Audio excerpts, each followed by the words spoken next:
I have been trying to weasel my way out of being on this stage for weeks. I am terrified.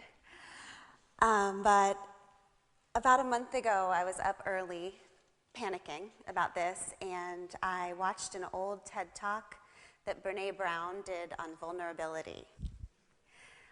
Dr. Brown is one of my heroes. She is a shame researcher, and I am a recovering bulimic, alcoholic, and drug user. So I'm sort of a shame researcher too. It's just that most of my work is done out in the field.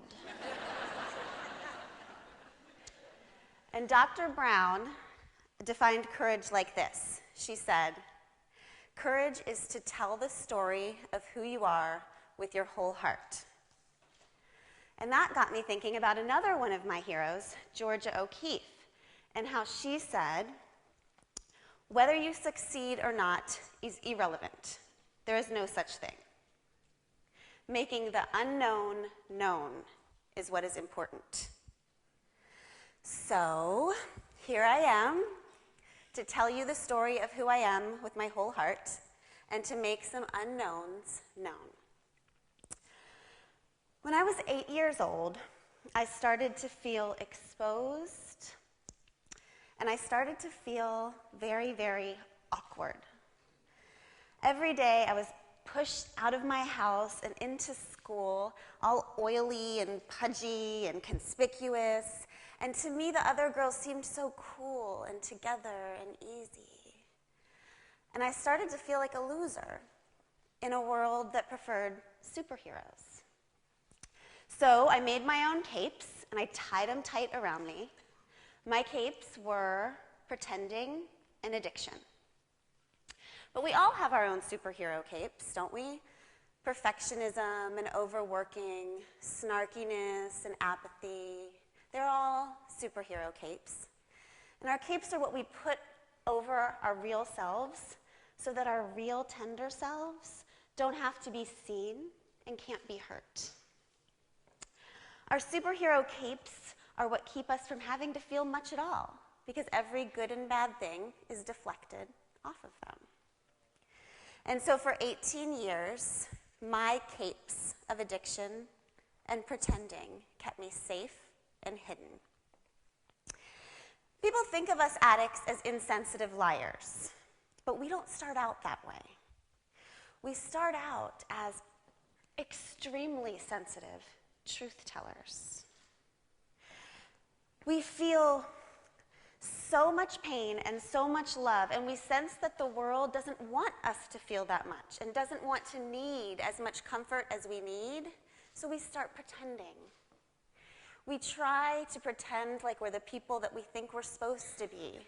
We numb and we hide and we pretend, and that pretending does eventually turn into a life of lies. But to be fair, we thought we were supposed to be lying.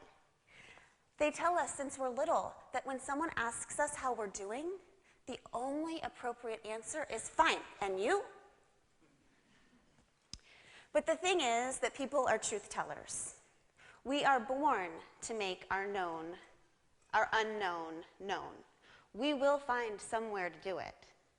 So, in private, with the booze or the over-shopping or the alcohol or the food, we tell the truth. We say, actually, I'm not fine. Because we don't feel safe telling that truth in the real world, we make our own little world, and that's addiction. That's whatever cape you put on. And so what happens is all of us end up living in these little, teeny, controllable, predictable, dark worlds instead of all together in the big, bright, messy one. I binged and purged for the first time when I was 8, and I continued every single day for the next 18 years. Seems normal to me, but you're surprised. Every single time that I got anxious or worried or angry, I thought something was wrong with me. And so I took that nervous energy to the kitchen and I stuffed it all down with food, and then I panicked and I purged, And after all of that, I was laid out on the bathroom floor, and I was so exhausted and so numb that I never had to go back and deal with whatever it was that had made me uncomfortable in the first place. And that's what I wanted. I did not want to deal with the discomfort and messiness of being a human being. So when I was a senior in high school, I finally decided to tell the truth in the real world. I walked into my guidance counselor's office and I said, "Actually, I'm not fine. Someone help me." And I was sent to a mental hospital. And in the mental hospital, for the first time in my life, I found myself in a world that made sense to me. In high school, we had to care about geometry when our hearts were breaking because we were just bullied in the hallway, or no one would sit with us at lunch. And we had to care about ancient Rome when all we really wanted to do was learn how to make and keep a real friend. We had to act tough when we felt scared, and we had to act confident when we felt really confused.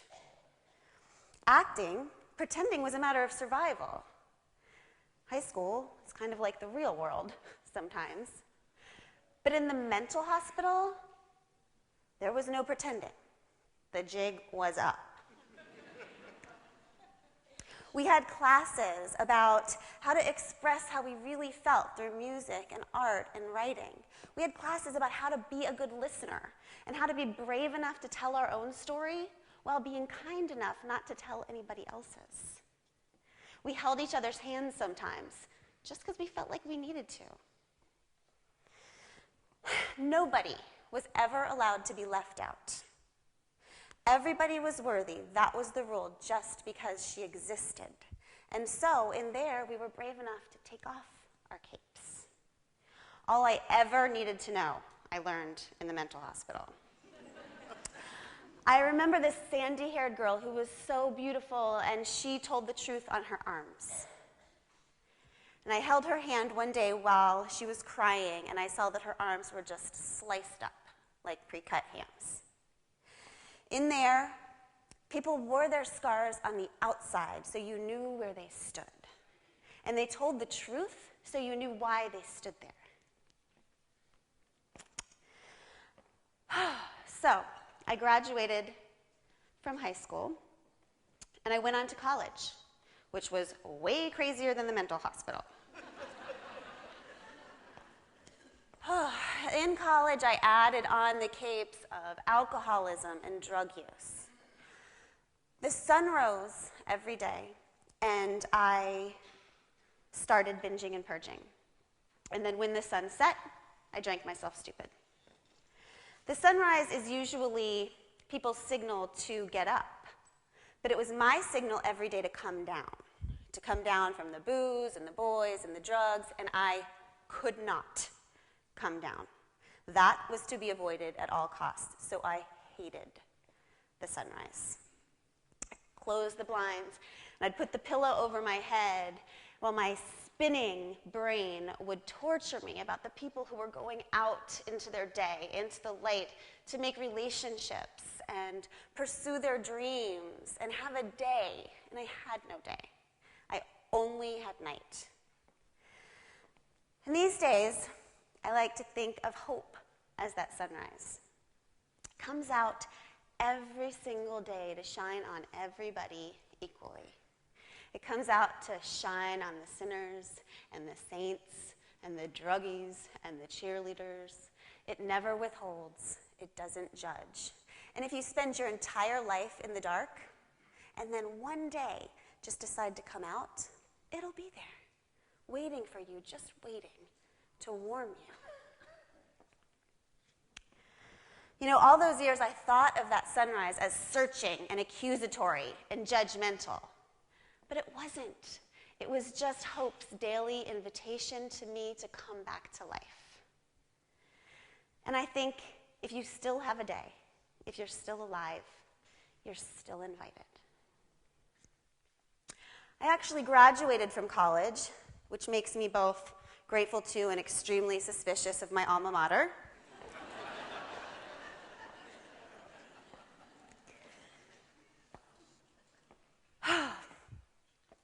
And I found myself sort of in the real world and sort of not.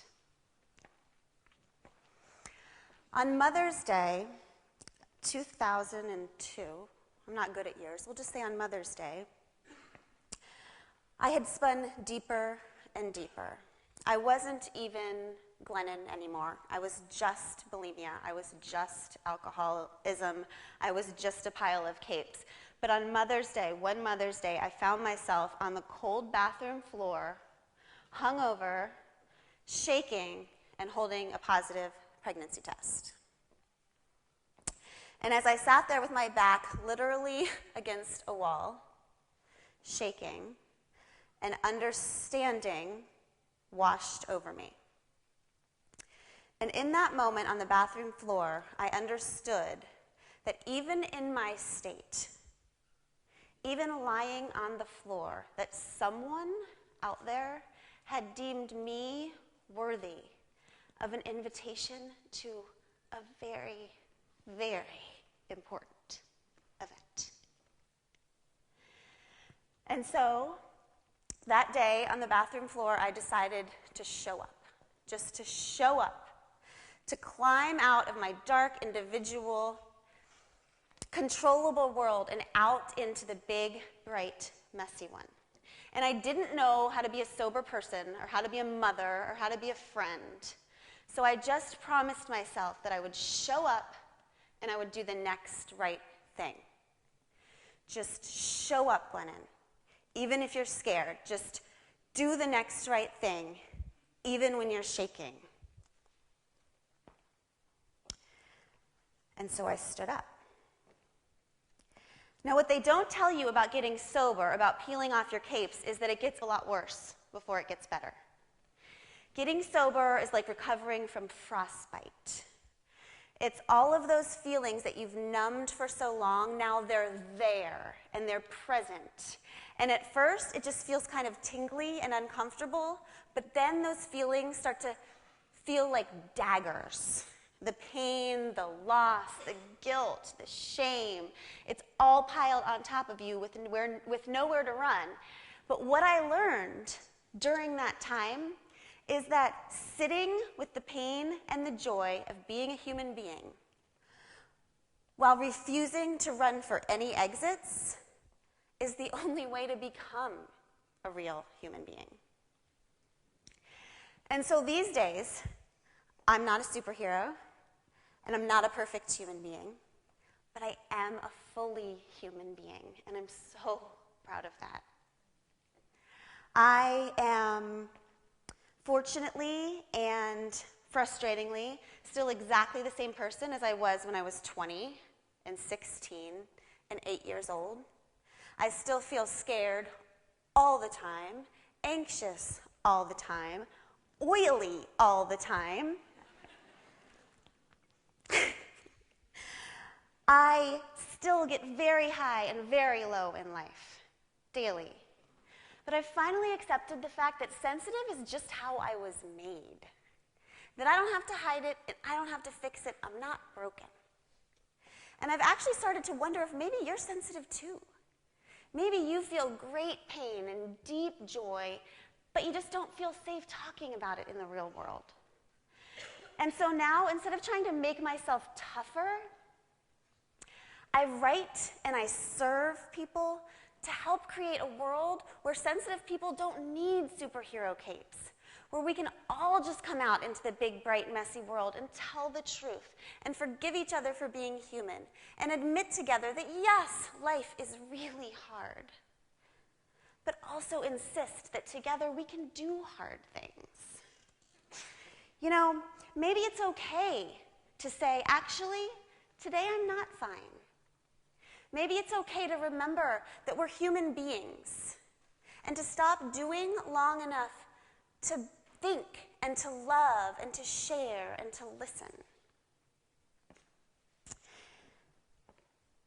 This weekend was Mother's Day, which marked the 11-year anniversary of the day I decided to show up. And I spent the day on the beach with my 3 children and my 2 dogs and my 1 husband. my long-suffering husband, you can only imagine. And life is beautiful, and life is brutal. Life is brutal all the time and every day. And only one thing has made the difference for me, and that is this. I used to numb my feelings and hide, and now I feel my feelings and I share. That's the only difference in my life these days. I'm not afraid of my feelings anymore. I know they can come and they won't kill me, and they can take over for a little while if they need to. But at the end of the day, what they are is really just guides. They're just guides to tell me what is the next right thing for me to do. Loneliness, it leads us to connection with other people. And jealousy, it guides us to what we're supposed to do next. And pain guides us to help other people. And being overwhelmed, it guides us to ask for help. And so I've learned that if I honor my feelings as my own personal prophets, and instead of running, I just be still, that there are prizes to be won. And those prizes are peace and dignity and friendship. And so I received an email last week, and it's now taped to my computer at home. And it just said, "Dear Glennon, it's braver to be Clark Kent than it is to be Superman. Carry on, warrior." And so today, I would say to you that we don't need any more superheroes. We just need awkward, oily, honest human beings out in the bright, big, messy world. And I will see you there.